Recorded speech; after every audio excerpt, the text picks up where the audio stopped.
Amagosa ezokhuseleko ebevale mbombozone kuGatyane phambi kokuqala komngcelele woxolo ukuya kuthi thaca izinyanzeliso kwisigidimi esiphuma kwiofisi yomphathiswa wezokhuseleko loluntu kweli phondo.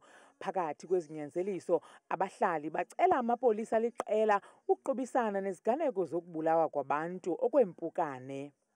Senza le march namhlanje kuba sisithi abantu bale ndawo sihleli kuyo bahleli ngoloyiko ngenxa yeziganeko ezininzi ezenzeka kule ndawo apho ufumanisa uba usuku nosuku khona umntu obuleweyo.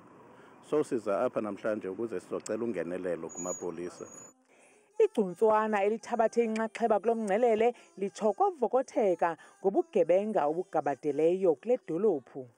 Akuyonto ilula ukwenza lento because abantu bayoyika, abantu behleli ngokoyika kuba akukho mntu uyaziyo uba kubani ozawulandela kule nto yenzekayo apha eWillowvale.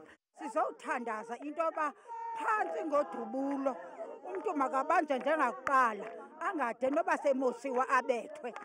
Ubukumkani bamaXhosa enqadu buphefumle ngezizathu ezinokubangela ukuba abantu barhoxe ukuzibandakanya nalo mngcelele. Siyayazi ukuthi abanye abantu abezanga ngobuninzi ngoba besoyika kule mihla uthi uba ngabumile uthethe ngento engeyiyo uwoyika ubulawa. Asingeke sibagxeke abantu kodwa ngenxa basikholelwa kule nto ithi iBhayibhile xa nibabini nibathathu uThixo ungowenani. Siyakholwa uThixo uzayenza le matshi benempumelelo ilizwi layo livakale. Uxwebhu lwezikhalazo lwamkelwe ngunkosikazi Nonkqubela Mlenzana ophuma kwiofisi kamphathiswa wezokhuseleko loluntu uXolile Nqatha ngelixa umkomishinala wamapolisa kwisithili amathole ebeke izibhambathiso nendima esele igangathiwe ukubamba abarhanelwa kwezinye zezi ziganeko.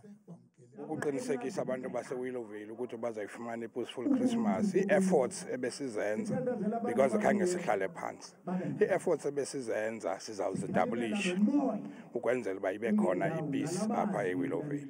Abahlali bakuGatyane neziphaluka abalindelanga impendulo nje kuphela kwisipolisa kwezi ntsuku zili-14 bazibekileyo koko bafuna ukubona amapolisa ngobuninzi esebenza. Kwiindaba zethu kuChannel 163 oziphathela Newsroom Africa, ndinguNtsiki Noyiya kuGatyane.